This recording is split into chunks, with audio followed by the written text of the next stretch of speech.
ഇറാനുമായിട്ടുള്ള യുദ്ധം ഒഴിവായിട്ടില്ലെന്ന് അമേരിക്കയുടെ state secretary.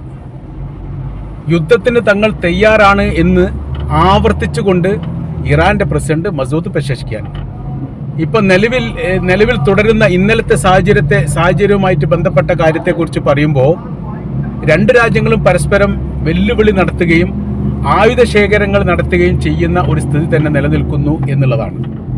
അപ്പോൾ പ്രത്യേകമായിരിക്കുന്ന ഒരു യുദ്ധക്കപ്പൽ കൂടി മിഡിൽ ഈസ്റ്റിലേക്ക് അയക്കാൻ വേണ്ടി അമേരിക്ക തീരുമാനിച്ച വിവരം പുറത്തു വന്നു. അതോടൊപ്പം അതിർത്തി കേന്ദ്രീകരിച്ചുകൊണ്ട് വലിയ തരത്തിലുള്ള സൈനിക വിന്യാസം നടത്താൻ വേണ്ടിയിട്ട് ഇറാനും തീരുമാനിച്ചു. രാജ്യവുമായിട്ട് ബന്ധപ്പെട്ട് അല്ലെ തങ്ങളുടെ രാജ്യാതിർത്തിയുമായിട്ട് ബന്ധപ്പെട്ട് ഏതെങ്കിലും തരത്തിലുള്ള ആക്രമണം വിദേശ ശക്തിയുടെ ഭാഗത്തു നിന്ന് ഉണ്ടാവുകയാണെങ്കിൽ അതിന് തിരിച്ചടി ഭയാനകരമായിരിക്കും എന്ന മുന്നറിയിപ്പ് ഇറാന്റെ പ്രസിഡന്റ് ആവർത്തിക്കുകയും ചെയ്തു. ഇപ്പോൾ നിലവിലെ സാഹചര്യം എന്ന് പറയുന്നത് സാമ്പത്തിക തകർച്ചയുമായിട്ട് ബന്ധപ്പെട്ട വിഷയം, ഇറാന്റെ അകത്തുള്ള സാമ്പത്തിക തകർച്ച തങ്ങൾ കരുതിക്കൂട്ടി ഉണ്ടാക്കിയതാണ് എന്ന് അമേരിക്കയുടെ ട്രഷറിയുടെ ഉദ്യോഗസ്ഥൻ പറഞ്ഞത് വലിയ വിവാദമായി ഇപ്പോൾ മാറിയിരിക്കുകയാണ്. മുൻപ് എന്താണോ ഇറാൻ പറഞ്ഞത് അത് യാഥാർത്ഥ്യമാണ് എന്ന് അമേരിക്ക സമ്മതിച്ചിരിക്കുന്ന ഒരു സ്ഥിതിയാണ് ഇപ്പോൾ നിലവിലുള്ളത്.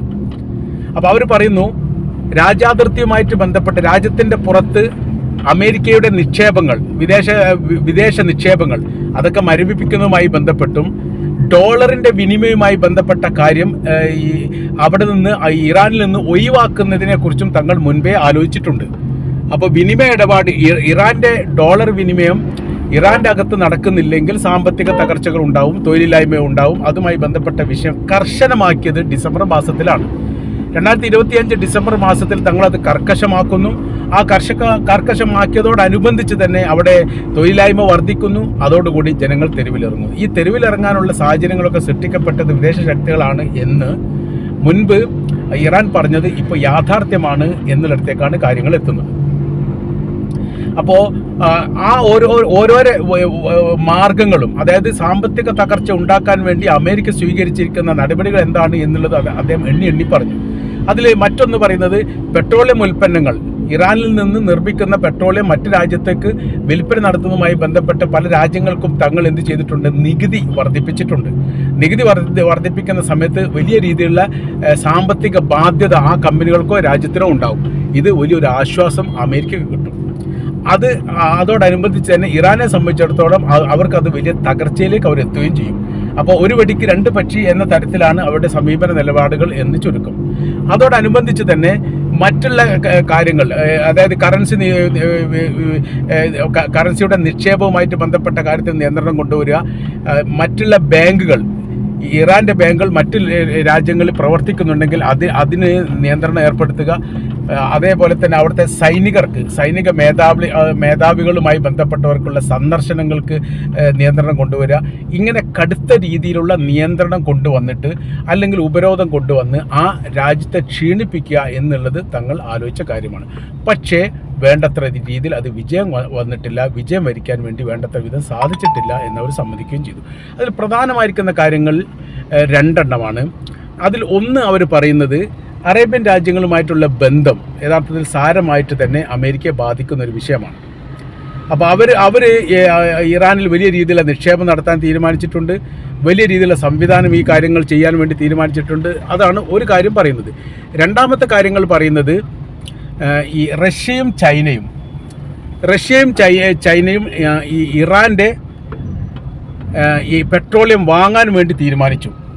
അത് വിപണിക്ക് വലിയ ഉണർവുണ്ടാക്കി. ഇറാന്റെ വിപണിയെ സംബന്ധിച്ചിടത്തോളം അവർക്ക് വലിയ ഉണർവുണ്ടാക്കിയിരിക്കുന്ന കാര്യം എന്ന് പറയുന്നത് റഷ്യയുടെയും ചൈനയുടെയും ഇടപെടലാണ്. ചൈന എന്ന് പറയുന്നത് ലോകത്തിലെ ഏറ്റവും വലിയ സമ്പന്ന ലോകത്തിലെ ഏറ്റവും വലിയ ജനങ്ങളുള്ള രാജ്യമാണ്. ഇപ്പോൾ അത് ഇന്ത്യ ആയിട്ട് മാറിയിട്ടുണ്ടെങ്കിലും ഏറെക്കുറെ ഇന്ത്യയും ചൈനയും തുല്യമാണ്. ഒരു വലിയ വിപണിയാണ് ചൈന എന്ന് പറയുന്ന രാഷ്ട്രം. അപ്പോൾ ആ രാജ്യവുമായിട്ട് ബന്ധപ്പെട്ട് ഇറാന്റെ ഡീലിംഗ് സാമ്പത്തിക തകർച്ച ഉണ്ടാകുന്ന രാജ്യത്തിന് വലിയ ആശ്വാസം നൽകും. അങ്ങനെ പിടിച്ചു നിർത്താൻ വേണ്ടി സാധിക്കുന്നത് ചൈനക്കാണ്, അതോടൊപ്പം തന്നെ റഷ്യക്കുമാണ്. അതിൽ വലിയ രീതിയിലുള്ള നിരാശ അമേരിക്കക്കുണ്ട്. അത് വലിയ ഉപരോധം ഏർപ്പെടുത്തിയാലൊന്നും ചൈനയെ സംബന്ധിച്ചിടത്തോളം അവർക്കോ അല്ലെങ്കിൽ റഷ്യയെ സംബന്ധിച്ചിടത്തോളം അവർക്കോ ഒരു വലിയ പ്രശ്നമില്ലാത്ത രീതിയിൽ അതിജീവിക്കാൻ അവർക്ക് സാധിക്കും. കാര്യം എന്ന് പറഞ്ഞാൽ അമേരിക്കയുടെ ഉപരോധം എത്രത്തോളം ഉണ്ടോ അതിനെ അതിജീവിക്കാനുള്ള സാമ്പത്തിക മേൽക്കോയ്മയുള്ള രാജ്യം തന്നെയാണ് റഷ്യയും ചൈനയും എന്നതിനാൽ അവർക്കത് അതിജീവിക്കുക എന്ന് പറഞ്ഞത് എളുപ്പമുള്ള കാര്യമാണ് എന്നുകൂടി ഇതിൻ്റെ കൂടെ നമുക്ക് വായിക്കാൻ വേണ്ടി സാധിക്കുന്നതാണ്. ഇപ്പോൾ നിലവിലെ സാഹചര്യം എന്ന് പറയുന്നത് സാമ്പത്തിക ഉപരോധത്തോടനുബന്ധിച്ചുള്ള പ്രക്ഷോഭം കൊണ്ട് ആ രാജ്യത്തെ അട്ടിമറിക്കാൻ വേണ്ടി സാധിക്കും എന്ന് വിശ്വസിച്ച അമേരിക്കയുടെ സ്വപ്നം പാളിപ്പോയിരിക്കുന്നു എന്നുള്ളതാണ്.